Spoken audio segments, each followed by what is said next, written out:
to a life-transforming experience as Pastor Prince Abah brings you God's Word with deep insight and power. God bless you. Arise, shine, for your light has come, and the glory of the Lord has risen upon you. For behold, darkness will cover the earth, and deep darkness the peoples. But the Lord will rise upon you, and his glory will appear upon you. Now, I want us to pick some stops from that first two verses. There is a call to greatness. There is a call to manhood. There is a beckoning. There's a call to kingship.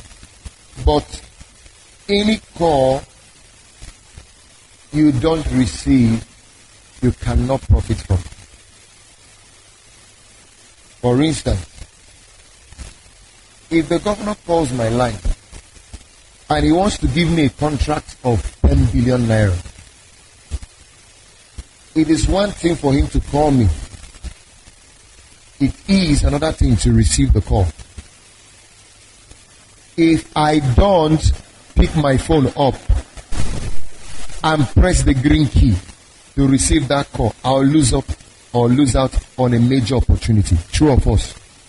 So see, God has made a major call. See the call. Arise, shine, for your light has come. It didn't say for your light will come. There's a call from heaven. The call is to arise. The call is to shine. It says, for your light has come. Then it also says, for the glory of the Lord is risen upon you. If you're sleeping, for instance, you're sleeping, and I walk up to you, and I tap you, wake up. I tap you, hey, get up, wake up. And you just got up and did, and went back to sleep. Did you wake up? You woke up, but did you get up? The Bible did not say wake up, for your light has come. It said arise. It is one thing to wake up from sleep.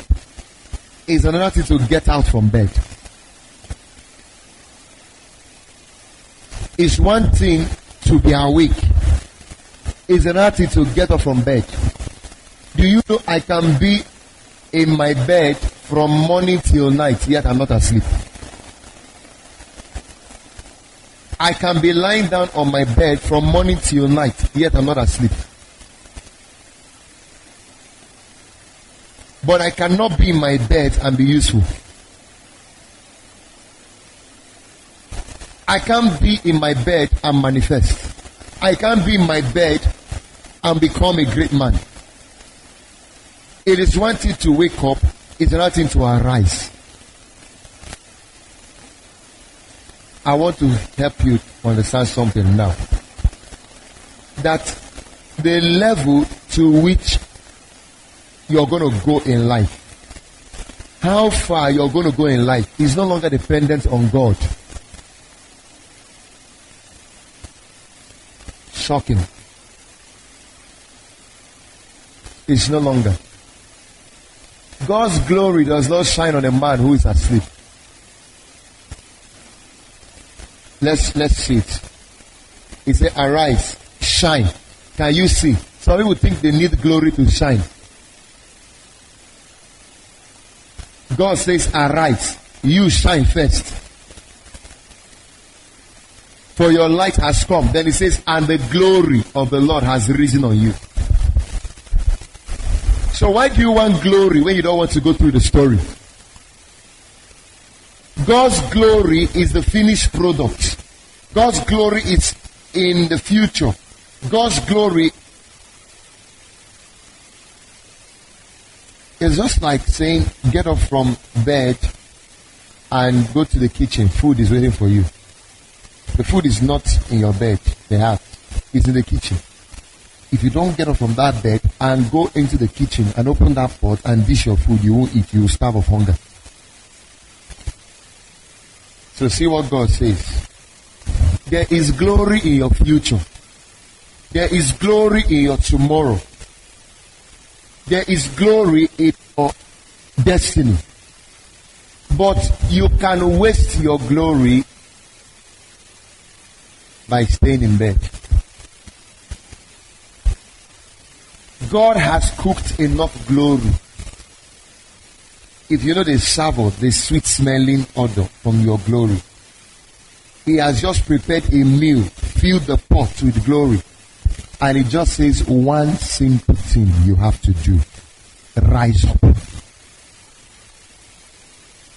There is a sleeper in you that has to be turned on. There is a giant in you that is sleeping. The men who have made the world an enviable place, made history, don't have two heads. They have one head, two eyes, one nose, one mouth, two ears, two hands. They don't have two heads. The difference between you and them is that they have a reason. You are awake, but you're still in bed. Yes, you're still in bed. Because if I ask you now, what is your purpose? You tell me to be a great man. That's a man who is awake. He knows. To be awake is to know. To arise is to go. So if you look at the two words, awake and arise, you find out that they are two different things. To be awake is to know. To be awake is to have knowledge of who you are. If you don't yet have a knowledge of who you are, then you are still far from the equation. To be awake is to discover who you are. You know, I am born to be a great man. I am born to do great things. I am born to be excellent. I am born to stand out. I am born to take nations. You know all that. But you see, between knowledge and destiny, there is a process of arising to a task. That is the journey. Between knowing the bus station where the bus that goes to Lagos is, there is a route that bus must take. You can know where Christmas is. That you know where Christmas is and you know where the bus of Lagos is doesn't mean you will reach Lagos. You will deliberately have to go and enter the bus. You will have to pay a price. Then you have to go through the process. Then finally you will reach Lagos.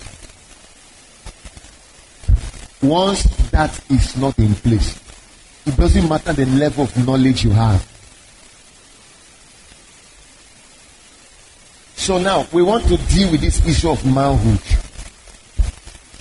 Because you will not fulfill ministry or fulfill your purpose and destiny until you rectify manhood.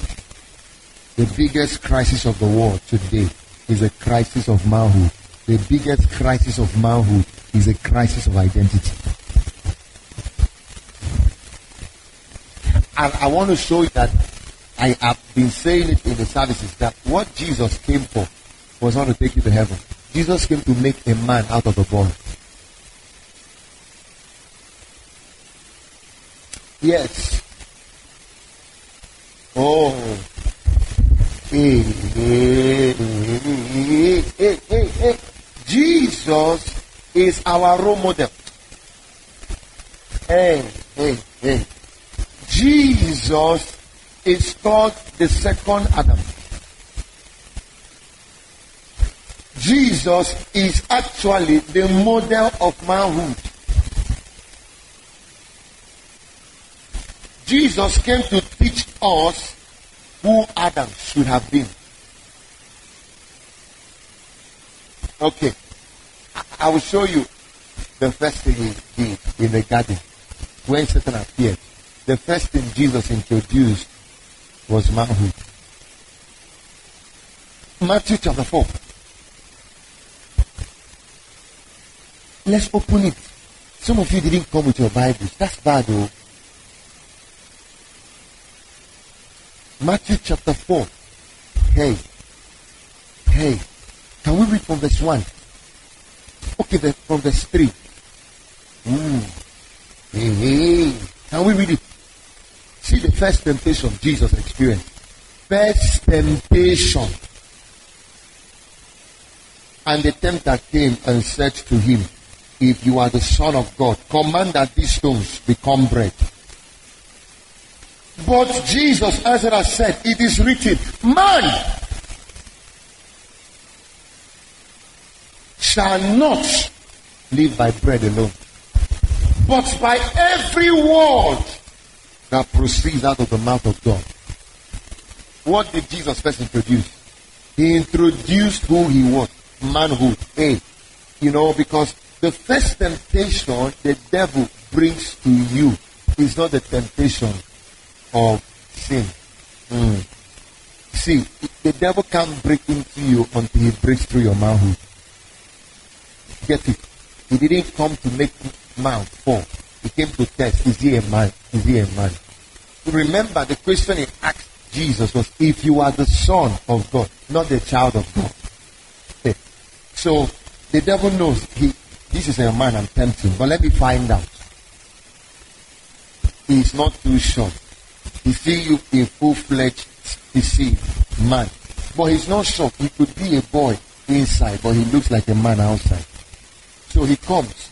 He wants to be sure. Because he could have asked Jesus, if you are the Son of God, turn this stone to bread. And Jesus would have behaved like a boy. People can have high expectation about you, and your result in life would nullify all the expectation about you. Your behavior can nullify everything. So he comes. If you are the Son of God, turn to stone. Then Jesus knows the game. Then he addresses a major issue Adam failed on.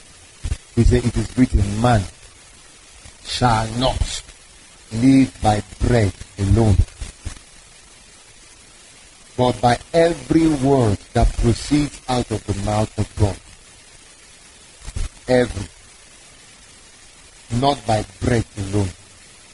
So see where Adam missed it, because the first thing that Adam was tempted with is the same thing Jesus was tempted with first. So when the devil appears before Adam, Eve in the Bible, of course he used Eve to get to the...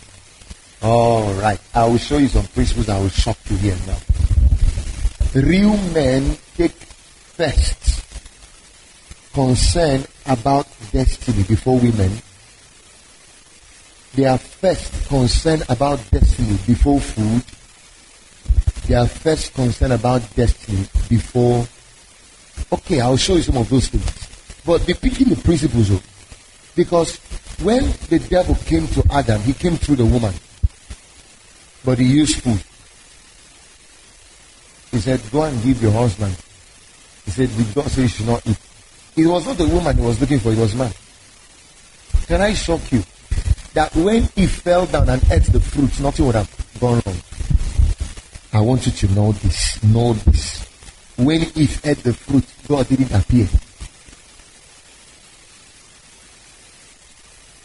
It was not Eve that had the mandate. We call it mandate because it's a man for a date. The man has a date with destiny. That's why you call it mandate. What is your mandate? I'm a man with a date to manifest. That's man. That's manhood. Are you hearing what I'm saying? There are things that have robbed you off your manhood. We want to put them back now. It's not woman date. In fact, the word woman is wooed out of man. They wooed the person out of man. Woman, coined out of man. Woman, yeah. God called Adam man. Man called Eve woman. God named the man named the woman. Yes. It is important. So God doesn't have any, the man was his focus. So when the devil appeared, he knew that guy is terrible. Because the mandate God gave man was to deal with the devil, beat him black and blue. He only gave Eve to man to help fulfill the assignment. It wasn't Eve that was given an assignment. The job of Eve was to help Adam fulfill that mandate. But the devil knew, if I appear to Adam, Adam has ability to deal with me, but does not have ability to deal with woman. It's as serious as that. He has ability to deal with me, man to man. And the devil is actually afraid of the man. Because what Satan lost was what God took and gave man. What did Satan lose? Image and likeness. So God collected image, collected likeness, give it to man. Go and find that fool and deal with him for me. So what the devil was looking for was image and likeness. Take it. What Jesus came to restore back, image and likeness. Oh, is he making any sense? Okay. So now, when the devil appears, he says, woman, eat. Nothing will go wrong. Yes, nothing will go wrong actually. But was that the devil started? No, the man. He knew there was emotion between two of them. There was chemistry between two of them. And this woman cannot eat and eat alone. She will give the husband. Why didn't he go to Adam? Let me also give you the second reason. Number one, he did not go to Adam because Adam would resist him.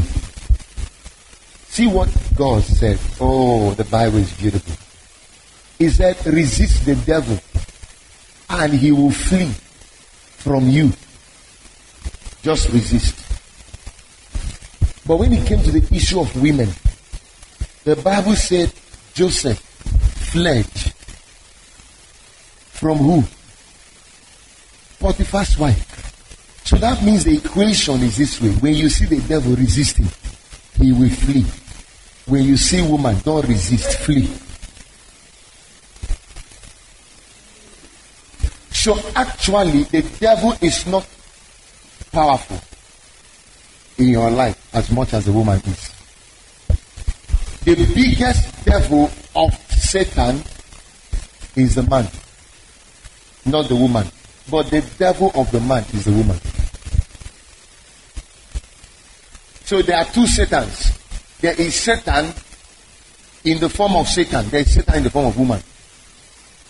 While the man is the one giving the mantle to deal with Satan, the woman is the one the devil gave the mantle to deal with man. Yeah, that's why he uses them more than men.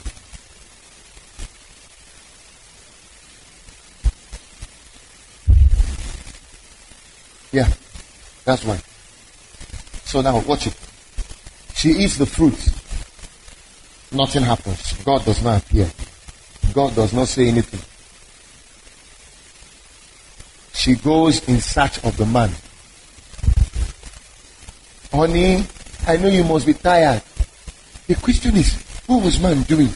Why did the devil not go to man? One, he would resist him and he would flee. Number two, man was busy.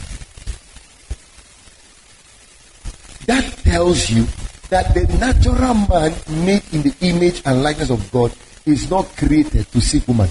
He is created to seek a life. Garden. He was busy with his assignment. Then I also want to let you know that when man was busy with his assignment, he was not looking for woman. He didn't tell God, I need woman. It was God who saw the need and made woman. That was why man blamed God. It is a woman you gave me, not the woman I asked you for. It's the woman you gave me when he fell. He said, why did you eat? He said, the woman I gave you. The woman you gave me. So in Adam's mind, was I asking, you would have allowed me to be fulfilling my purpose without, why did you give me Eve? But in God's mind, I was not giving you Eve to destroy you. I was giving you Eve because where one will be chasing 1,000, 12 you will chase 10,000. He said, that is it. The woman was just meant to be your helpmate. Then also, Adam didn't realize he was the priest of the house. Because the reason also why God brought woman out of man was so that man Be the one with the mandate from heaven can transfer the mandate to woman. So watch the way it works. God has a responsibility over Adam. He receives instruction firsthand from Adam. But now, for the woman to become a helpmate, suitable enough to help man achieve his vision, the woman has got to be trained by man. Women are empty baskets. Whatever you fill into them is what you withdraw. So see it here. The devil must have sat down to strategize. How do I get man? So he found something. Man was busy but guilty. Eve was not man's girlfriend. Eve was man's wife. The job of Adam was to have coached the wife. This is my wife. He is a helpmate, not a housewife. So you leave the woman at home, the devil will feed her with media. The devil will feed her with materialism. The devil will feed her with all kinds of things, and she's going to be with trouble. So what would have man done? Engage her in ministry. That's why watch successful ministers now, they carry their wives along. Watch successful ministries now. Every man who is pastoring a church is pastoring with a wife. For instance, watch DC. You see, they are doing men's convention now. It's pastor's wife who are doing it. Engage them now, because if you don't, the devil knows how to engage them.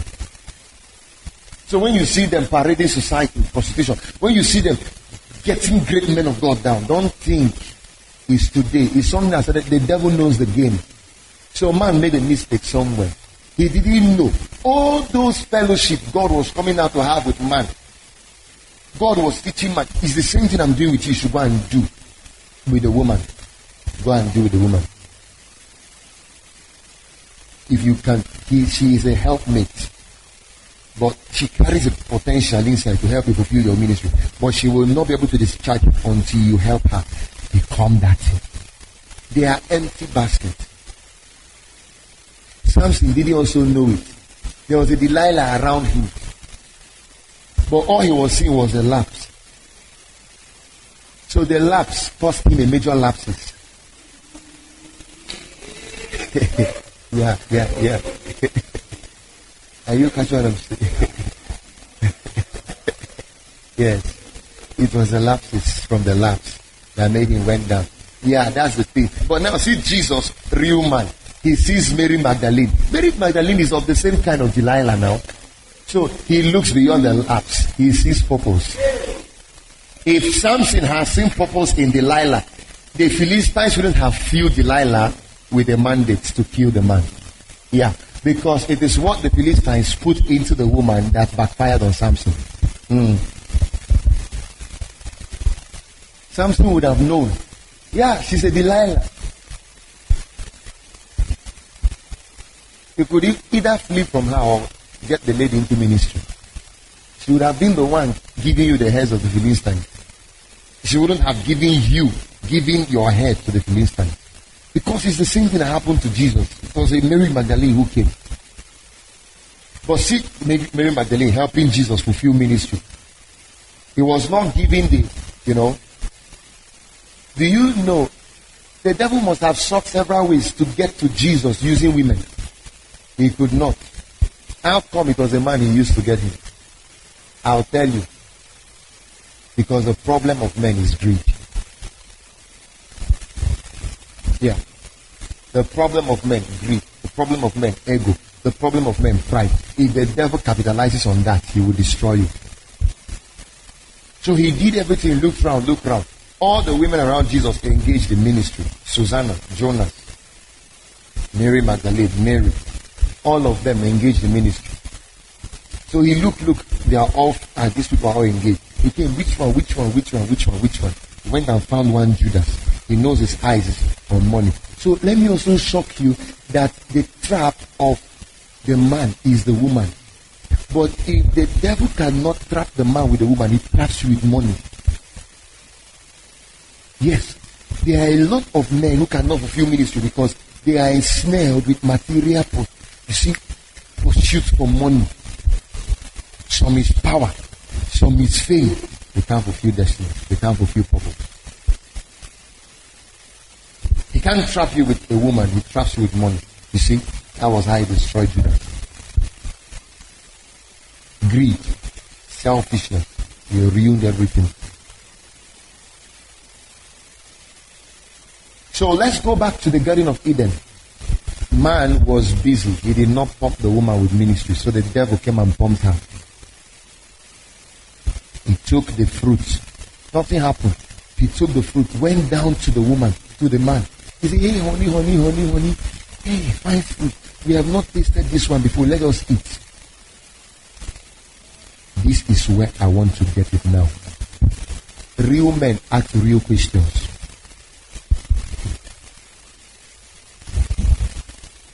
Real men ask real questions. Actually, women are not designed to ask questions. They don't question.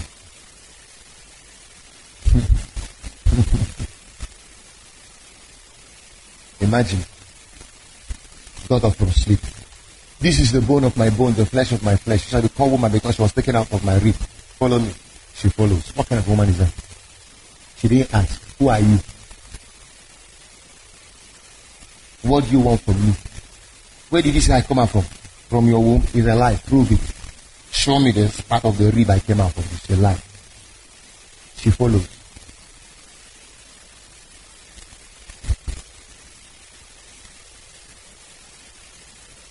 The devil appeared to the woman. She asked some questions though. Did God say we should eat? That's the devil talking now. He asked the woman some questions. Yeah, he said we should eat, but this one we shouldn't touch you. If not, the day we do, we die. What was woman doing? Responding to the devil. How God. The same way God told them, this is what you should do. This was is the same way the woman gave it back to. Imagine the man reinforced that principle. The woman would have been strong to resist the devil. So he said, God said we should not. He didn't say, and my husband also added. You see the problem. He didn't add. My husband also said, at least if God's own doesn't have weight again, then your husband's own will carry some weight then. And the devil laughed and said, don't worry, you won't die. And he talks. He gave the woman, she ate. She did not ask any question. They are not good, but they don't ask questions. That's why you see them, they are standing on the road, and one guy just drives and parks his car back. There, where are you heading to? Udensi roundabout there. Hop in. Okay. You enter. You didn't ask, are you a blood ritualist? You didn't ask, please, who are you? You just enter. Ask them, they don't ask questions. They don't ask.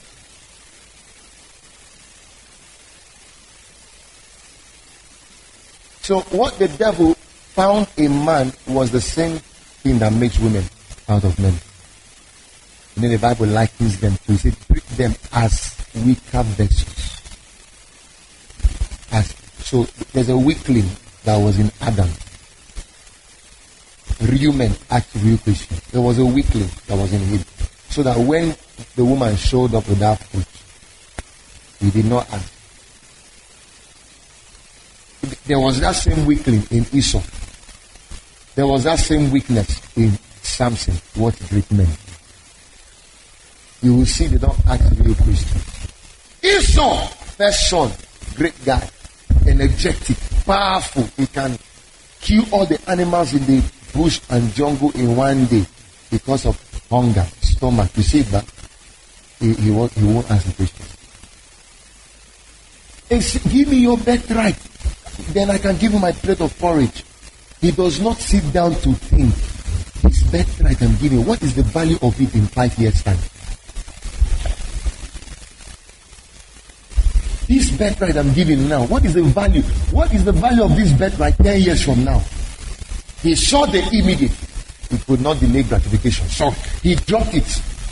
What is it to me? See how he treated destiny. I have no need. Take it. Give me. For momentary satisfaction, he took that plate of porridge and that was that. The record of a great man wiped out in 1 minute. Same thing with Samson. For the same hunger, 3 times or thereabout, they asked you a secret to your part. And the lady executed the judgment on you. You saw it that this lady was not joking. She would tie you with that rope and call the Philistine, and you will wake up and break it through, and you think she was doing you Tom and Jerry. Think it was cartoon she was playing. Think she was doing you hide and seek. What was wrong with Samson that he saw that thing happen? He broke the rope anyway and beat the Philistines. And at the end of the day, yes, you won the battle. But couldn't I have told you, if it was my real secret, I told this woman, this I'm finished now. Didn't Samson know that the secret to his powers was here? And about how many times that thing happened, you still open your mouth and expose the secret of your power. Second principle, real men don't talk anyhow.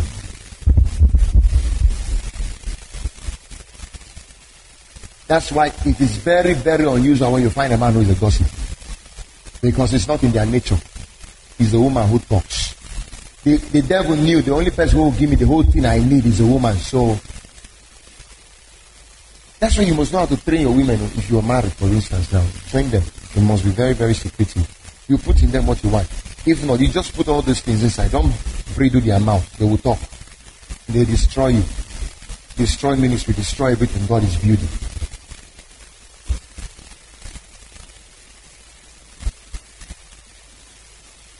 Real men keep their mouths shut. They don't talk anyhow. That's why it's very uncommon to see a man who is a knight. Women are the knights. They don't have one strength in their muscles, no strength in their hand, but they can talk. I'll kill you today. You are a foolish man. You are a stupid man. The man is still looking at her. You talk. The man gets angry and just do you. Boom. And you are in sick bed for 7 weeks.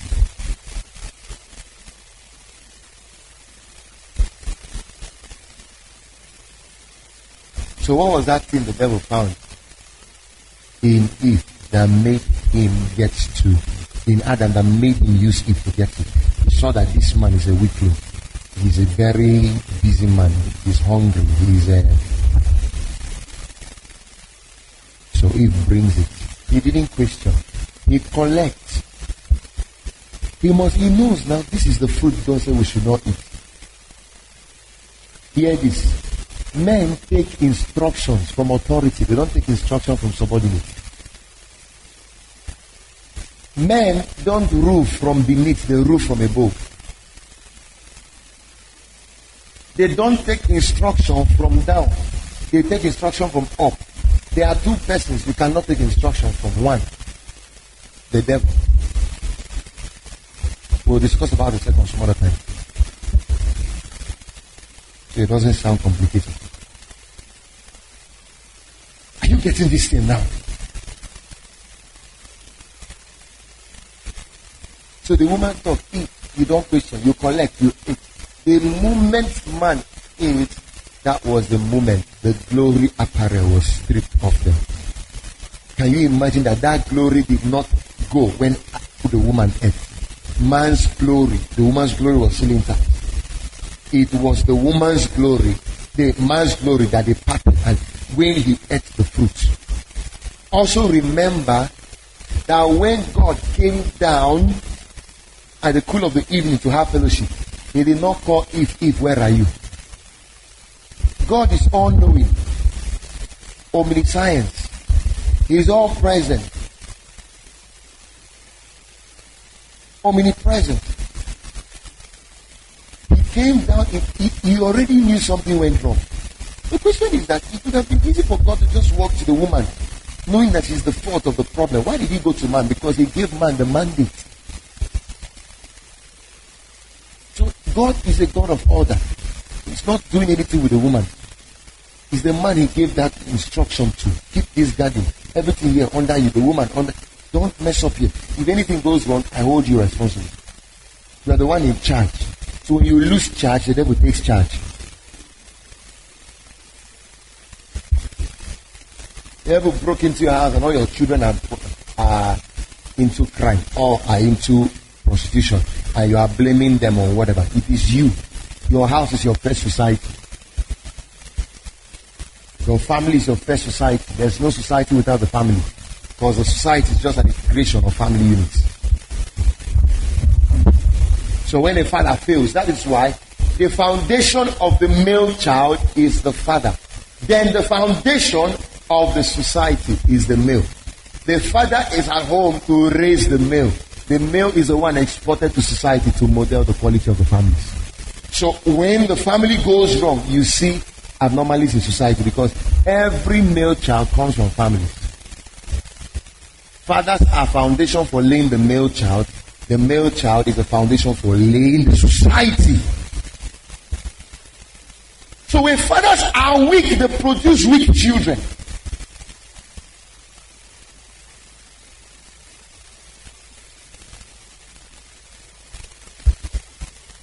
When a lion is a goat, he gives birth to a goat. When a lion is a lion, he gives birth to a lion.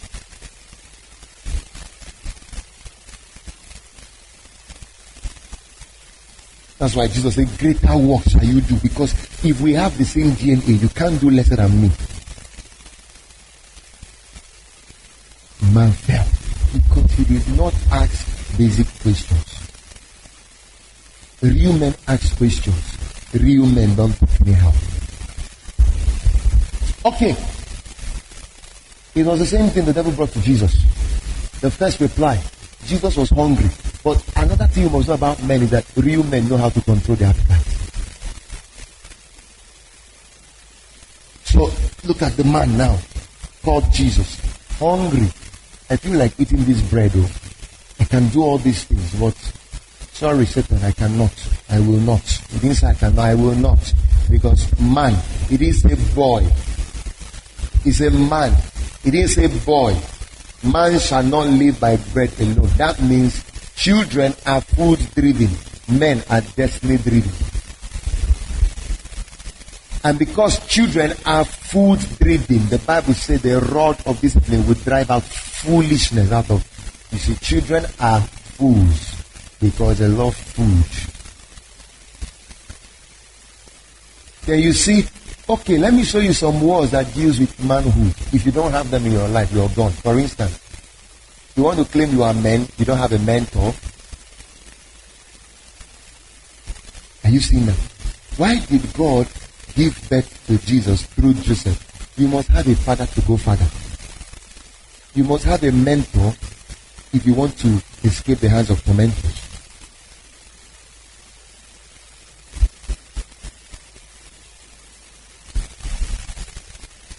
Hello? You see that word, mentor? Then you see another one, manpower. That church has manpower. Why not woman power? Even if it's women and they call it manpower because manhood is associated with strength, capacity. Manpower. That guy has built momentum. You see the word men in momentum.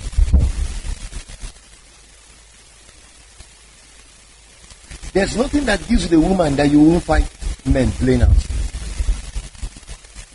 Menstruation.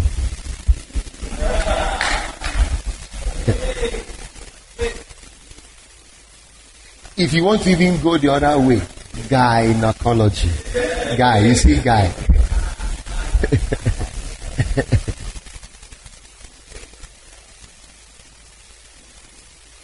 Yes. Then you woman, female. Why are we always playing out? See, female, woman. There are more.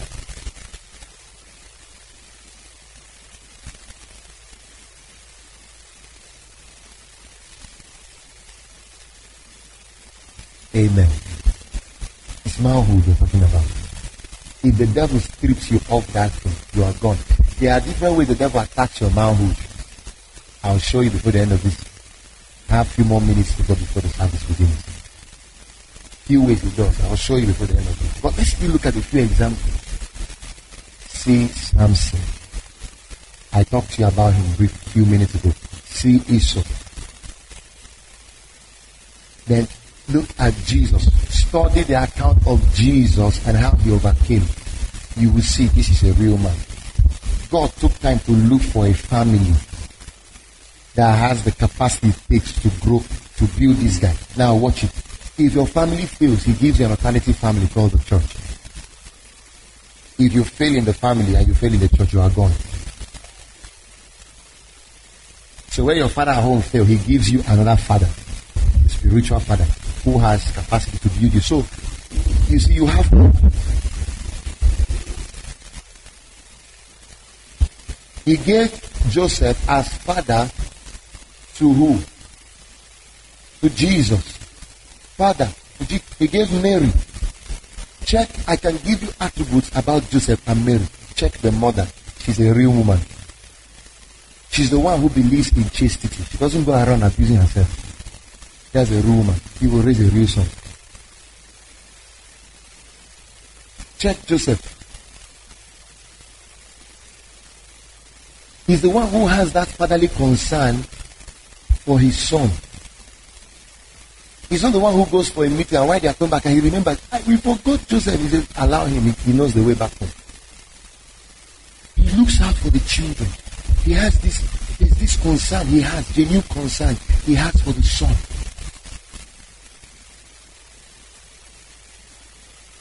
Then you see he's going to work in the morning. He carries the boy. You call him, is it not Jesus, the carpenter's son? That means, go and watch that film now, Passion of Christ. You see Jesus nailing wood. That means when Jesus was younger, Joseph was introducing him to entrepreneurship. He was introducing him to a life of productivity. He was introducing him to a life of meaning. He was introducing him to a life of significance. So he's going to work. Even if there's no money to pay the boy's school fees. But what does he do? He takes the guy to work. Or maybe the guy is in school. But it's not just enough to take him to school. When he's on vacation, let's go to office. He's introducing him to a life of self-reliance. Joseph, sir, get me that wood. You see, what is he doing? He's introducing him to a life of usefulness. Watch parents who pamper their children. Those children become grown-up men wearing pampers. It is one of the things that robs off manhood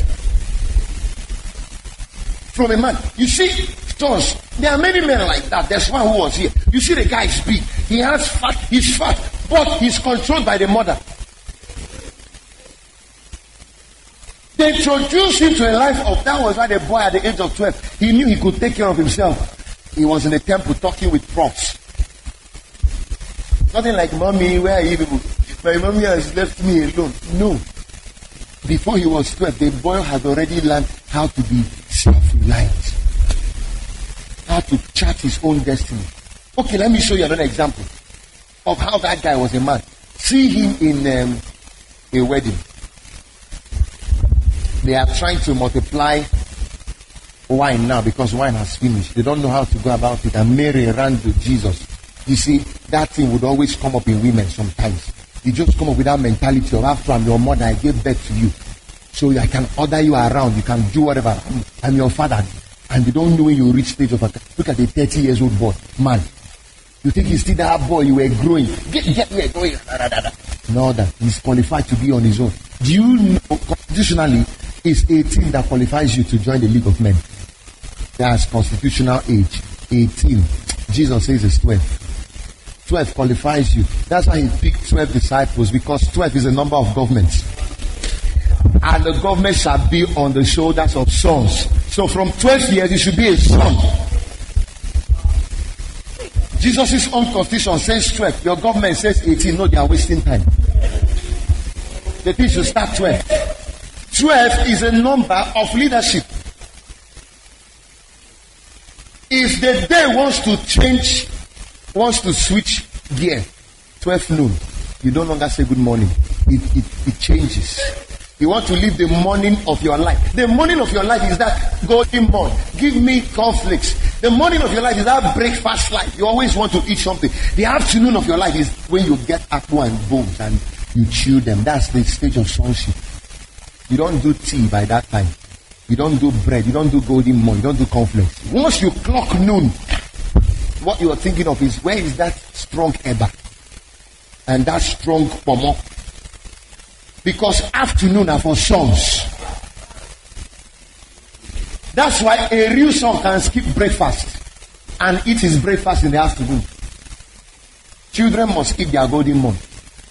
So it's 12 o'clock that changes the gear. 12. It changes. You want to break into morning, 12 a.m. You want to break into noon, 12 a.m. There are 12 months in a year.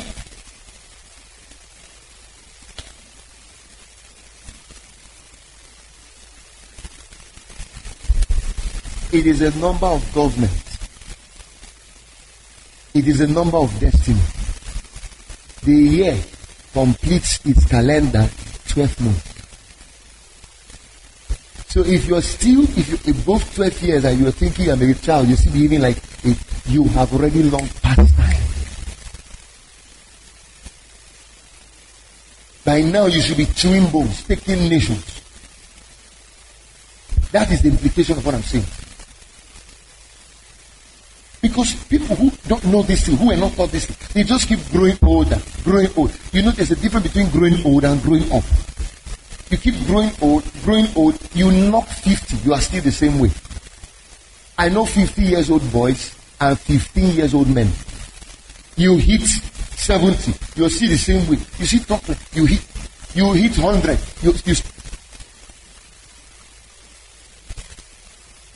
because age does not improve the quality of your life.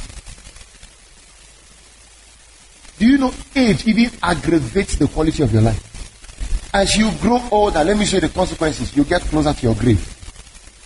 As you grow older, your health, if you're not careful, you start dwindling, health-wise. I'll give you a few examples.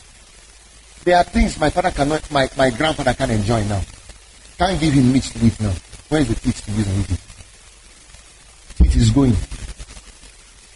Arthritis. He can't walk upright. He can't run again. Can't you see? The older you go, the more losses you incur. So when is the best time to live life?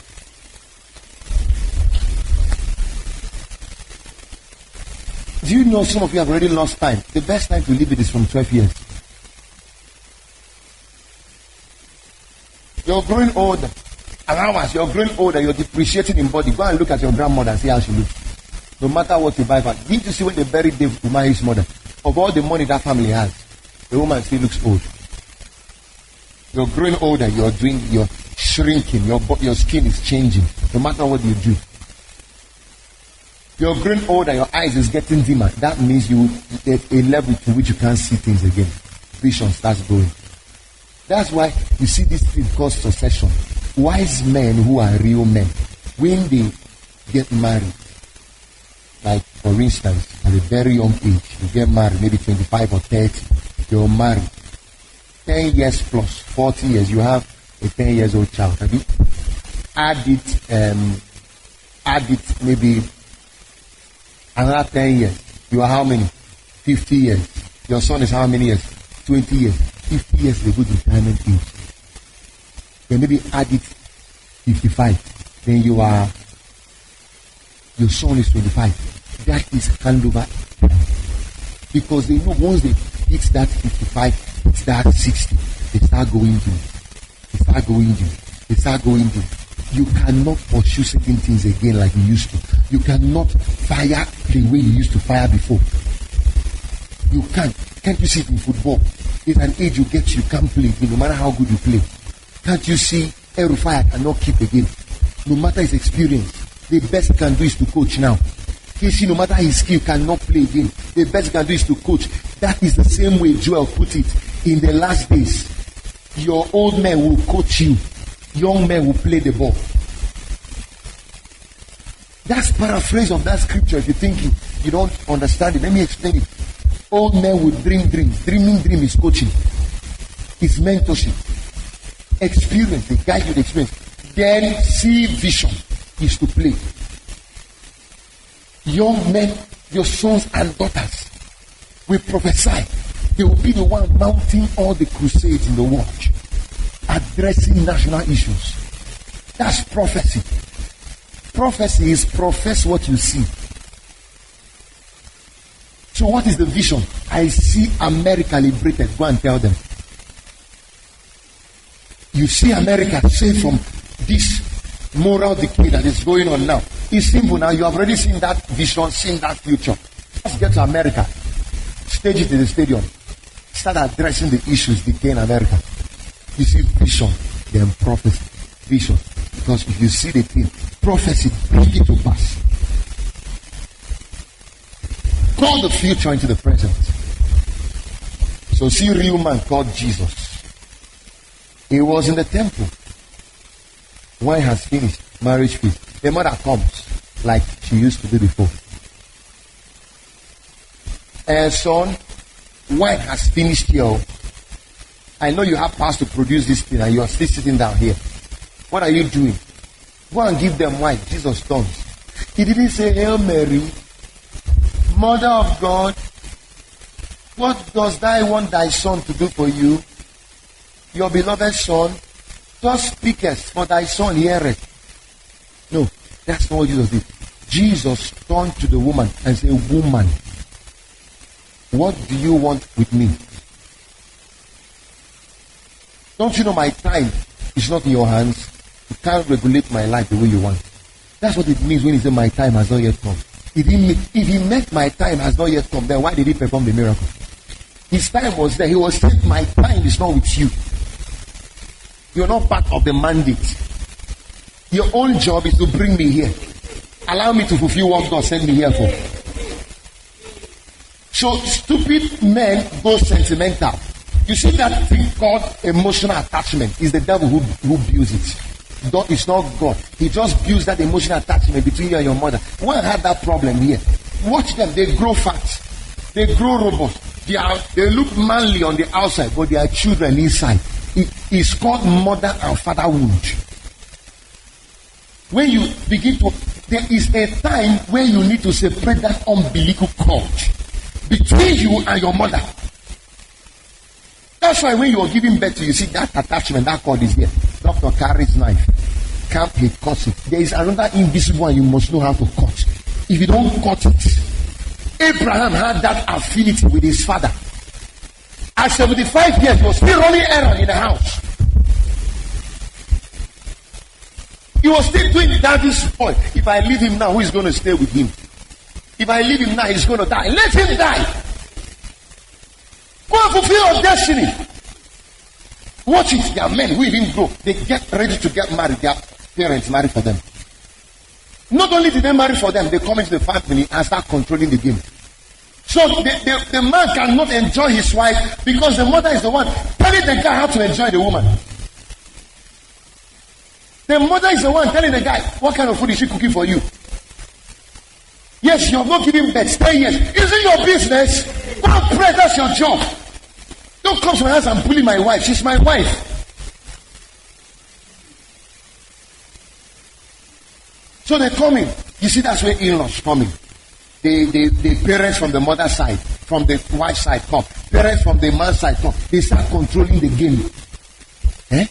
No, the Bible says, therefore shall a man leave his mother and father and shall cleave to his wife, and they shall become one. You are not one with your mother. Your mother is one with your father.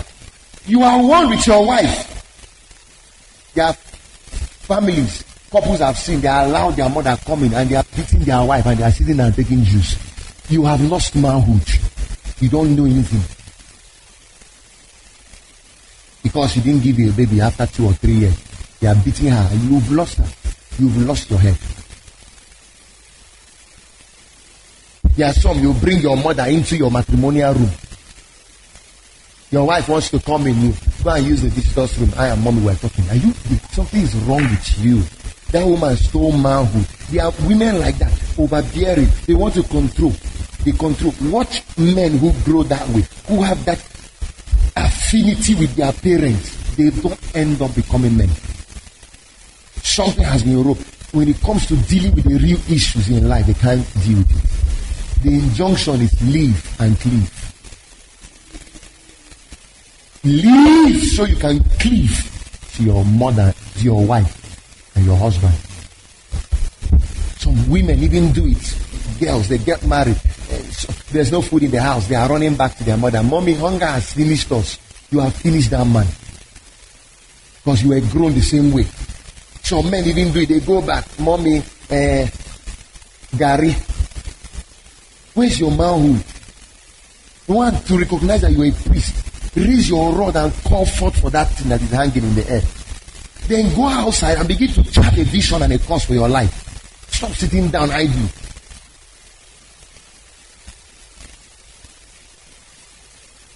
So Jesus addressed him, said, woman, what do you want with me? You say, mother, because that's where it is. Now imagine now, do you know that Mary was with Jesus when he was going to the cross? Crying. Where was Jesus' face on the cross? You just turn back and look at the woman, you see all the catarrh coming out. You know why people like Paul didn't get married? You know why they were always going far? They knew what could hold them down.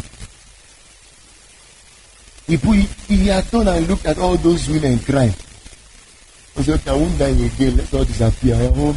Just say Shama, let's all. And they are gone. He focused on the cross. He focused on the cross. That's one of the wounds that wound. And I told you I was going to tell you some of the things that wound men. One of those things that wound men, father wound. Fathers who didn't believe in their children, they talk to them anyhow. Fathers who didn't see destiny in their children. Fathers who did not provide care for their children. Because, hear this, your mother cannot raise you. Your mother only provides you with nurture. She breastfeeds you, she cares, pampers, all of those. Nurture. Your father is the one who raises. Mother's job is to provide you with the care, the nurture. Father's job is to provide you with the discipline. That's why you see women who pamper children and they don't have the other rod. They don't have fathers coming from the right end. Not to bully now, not to kill, not to wound, but to build. It is fathers who take care of vices. Women are usually emotional. Sometimes they don't attack some things. Can't you see? They beat the girl in school, they beat the guy in school. It's the woman who goes and attacks the woman they teach in school. Men don't have that time. Any man who is doing it must have been raised by a woman.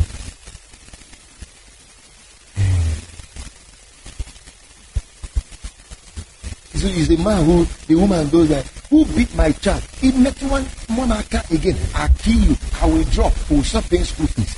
They grow up to become useless. If the man is not the woman, what are you doing? You want to spoil this boy? Hey, come on, sit down here. Why did you do that? I love you, Junior, but I will spank you now. If you like, carry your rod and go and throw it away. The Bible is still clear on this. Spare the rod.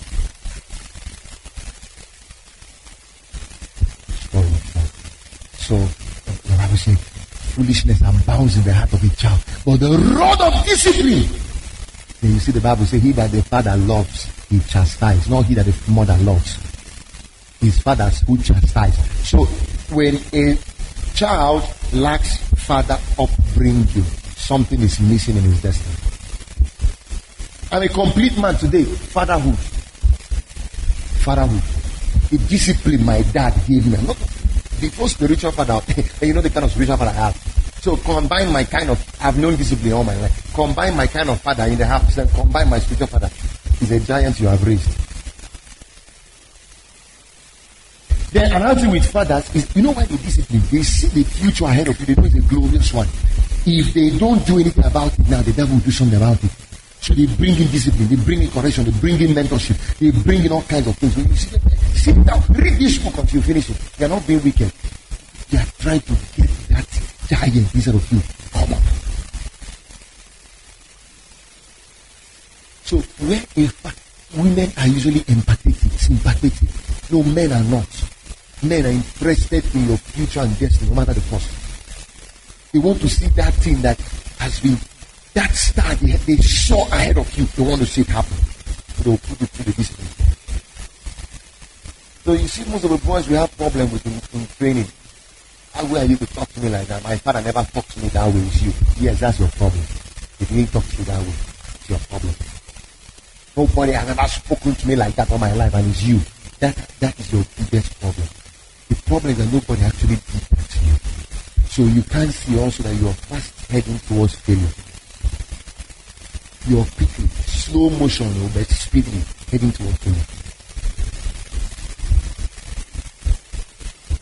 Okay, let's look at the other wound, other thing that causes children, from male children from experiencing,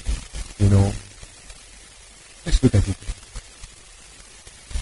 What's the first one I mentioned now? Father wound. And I mentioned when the father does not care, does not show love, it does not make these guys believe, I believe in you, that it causes a major wound. Number 2, overbearing mother wound. Overbearing mother wound. It's like the same with that of the father wound.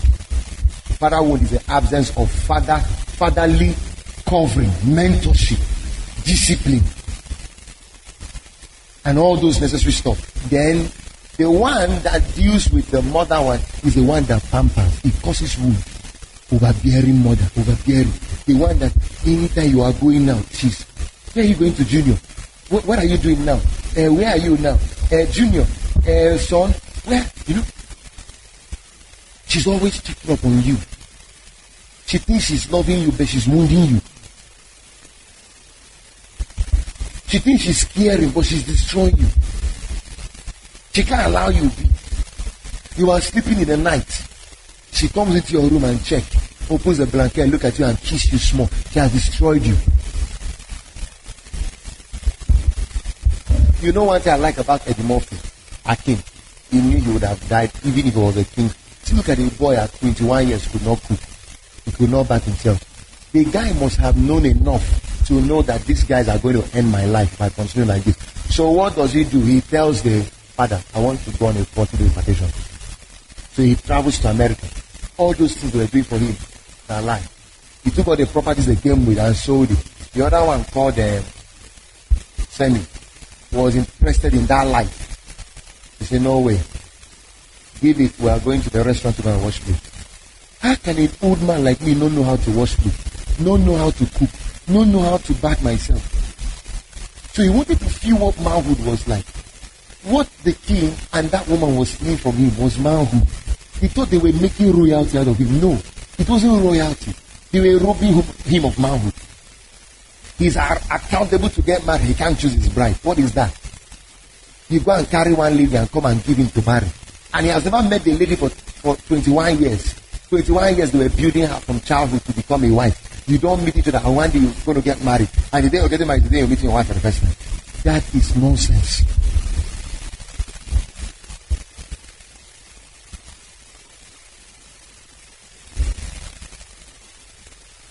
It was manhood he was looking for. He knew I could be a rich guy from a rich family, but I have lost manhood. Yes, I'm not a man. This is not manhood. A man who cannot fend for himself. You want to go out and carry flour and put all over you. You want to wake up. You can't wake up by your own.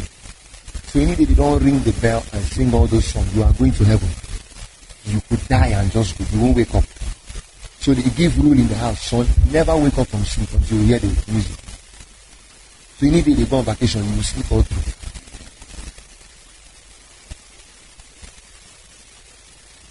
What all those Queen of England children, Prince Charles and the rest of them?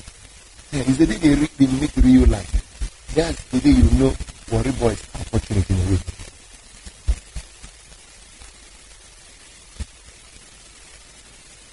They stole manhood from them. Can't deal with real life issues. They can't believe God for anything. They can't believe themselves for anything. They see themselves too small. They see themselves with the eyes of what can come out of me. That was Nathaniel's problem. Can any good thing come out from Nazareth? But can't you see that Jesus came out from there? He fight all the issues that say Nazareth. Nothing good can come. See Jesus now and his response to life. He sees a problem, he calls the program. What do you have? 2 fishes, 5 loaves of bread. Bring it. He takes it, turns it into. He's a problem solver. I don't have the time to show you the attributes of a man. Okay, I've shown you 2 now. 2 things that wounds men. Number 3 thing. Broken homes. Children that came from broken homes usually suffer this stuff too. Children who came from broken families, they suffer that also. The father is this way, the mother is that way. There's usually an imbalance in their life. They didn't enjoy parental parenting. There's usually a loss in their life. That's number 3. Number 4, peer pressure.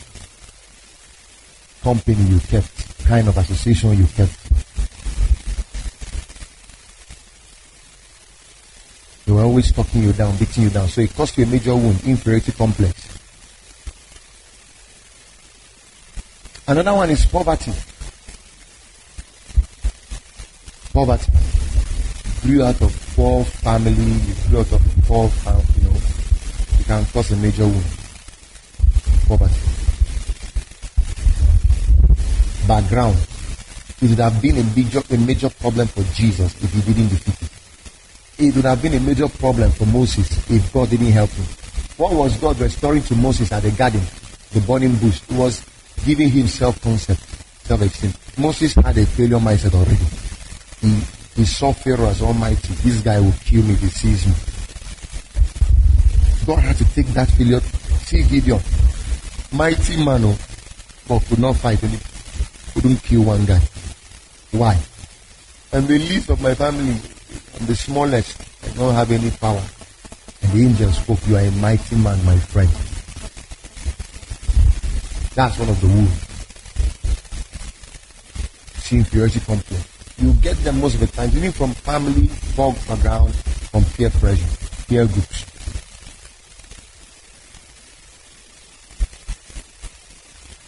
So you see, if you want to know the kind of life you should live, look at Jesus properly. Study him.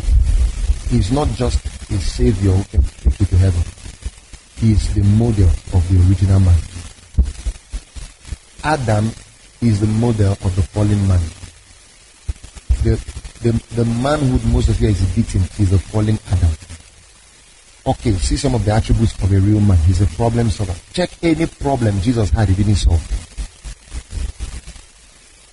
He's on the high sea, and storm and wind starts blowing. He stands up. Hey, why Peter, James, and John are shouting and screaming, we are finished. Jesus stands up and says, hey. He rebukes the wind and calms the storm. That's a real man. He's a problem solver. Check now. He goes for a crusade. People are gathered. There's no food to eat. People are hungry. Then Peter says, send everybody away. Let them go home. He's a good talker. Thomas says, it's true. I've been thinking of the same thing. 3 days now, even me too, I'm hungry. Let's all of us go, John. Let them go to the city and buy food. He said, what do you have? What do you mean, what do you have? It's one boy who has 2 fishes and 5 loaves of bread. What can he do amongst you? He said, bring it to me. He brings it, breaks it, gives thanks, share it, he multiplies. He finishes eating, gets satisfied, fills 12 baskets. He's a problem solver. He's in a wedding feast. Why he finishes? He does not say, I don't know what to do. He knows what to do. He takes the water out of, turns it into wine, gives a drink. I can keep showing you more. He's a problem solver. He's a problem solver. He does not have an impossibility mindset. He has a possibility mindset. He believes any assignment given to me cannot die in my hand. If they ask me, go and get this thing, I'll rather die there than to come telling them I couldn't get it. That is the mindset of a king. That's the mindset of a man. I would rather perish there than come back without that stuff. Then check also, you will see something like the man knows how to talk. That's the second principle. Positive speech. He says the right things about himself. For instance, he's going to the cross. They are beating him. He's spitting. He's on the cross. They are insulting him. He's not able to open his mouth and say, oh, I am finished. He said it is finished. He talks well. He knows how. He has the right response for the wrong situation. He has the right communication ability. He speaks the right thing. You see manhood. He has initiative. These are the qualities of men. He has initiative. He's proactive. He's a fast thinker. He thinks out solutions to problems. It doesn't matter where the solution is. He will go there, find it, get it, and bring it back. He is self-regulated. He does not need anybody to regulate him. He doesn't need the remote control. He is self-regulated. The man has discipline. That's a real man. He has self-discipline. He doesn't need pastor to be calling him and checking up on him. Where are you? What are you doing? Have you done this? Have you done that? The assignment I gave you. No, he doesn't need that. He is self-disciplined. He has a self-imposed discipline. He knows what is expected of him and he executes it promptly. That's a real man. He accepts challenges. He does not see others as better than him. He sees what others are doing. He knows he can do it. He will go and do 10 times even better. That's a real man.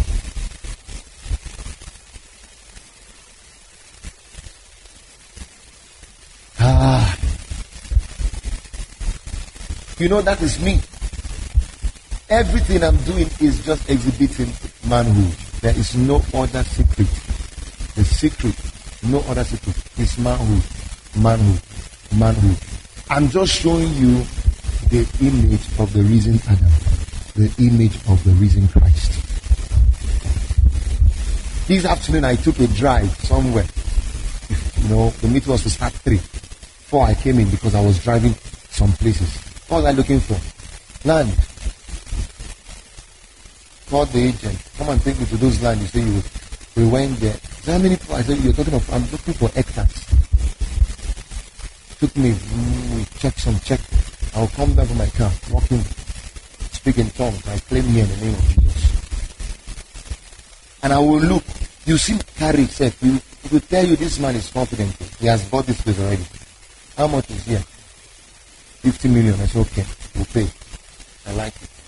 Don't sell it. I've bought it already. Who is the owner of the place? Okay, if you want to see him, yes, I want to see him. When do you want to see him? On Friday. What time is that? 2 p.m. He will be there. I'll call him and tell him. I said, good. I like to see him. We're buying up. Okay. Is he negotiable? He said, yes, highly negotiable. I said, good. It's strategic. I like it. Who owns the land? Is it government? The earth is the laws and the fullness thereof. What are you saying? The steps of the righteous order. Just appear before they die and be praying. Let him have a major problem. Maybe one son in the house is an imbecile. Isaiah 61. The Spirit of the Lord is upon me, for he has anointed me. You don't need cash. He said, come and buy without money. Real man. That's what manhood is. Real manhood. You just go there. Just go and see the man. Be sensitive with the Spirit. What problem does he have? Just look. Of course, I couldn't enter the wrong land. The man must have an issue. To check. Maybe the wife. Maybe the son.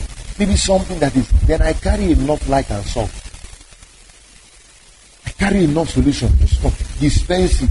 What you are selling for 50 million will go for free. Even if it doesn't go for free, just go for one insignificant price. That's manhood.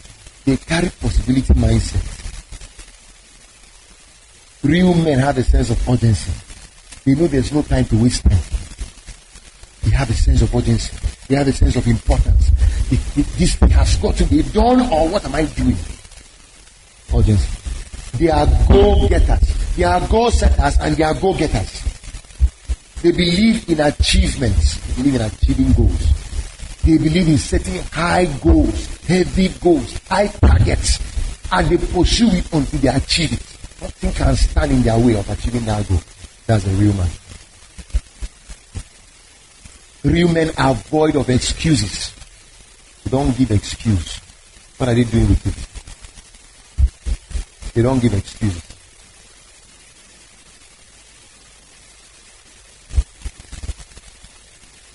Amen. There are many more. But I don't want to eat into the time of the service. There are other things. Maybe tomorrow, as God gives us grace, we can still talk about it. Okay. God bless you. So, what is my last word to you as I leave you? Change your image.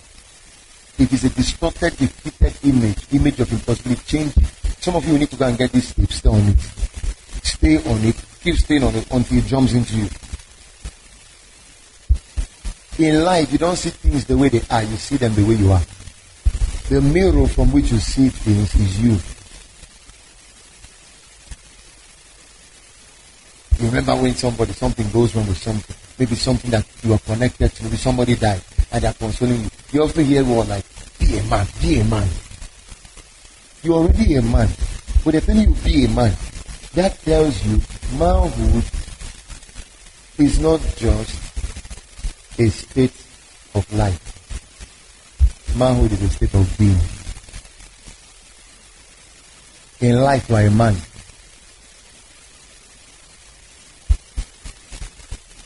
Yes. Manhood is not just a state of gender. Manhood is not just a state of sex. Manhood is a function of being. God bless you. We believe you've been transformed by the wonders of God's Word. For additional information about us, you can visit our website at www.princetonhills.org.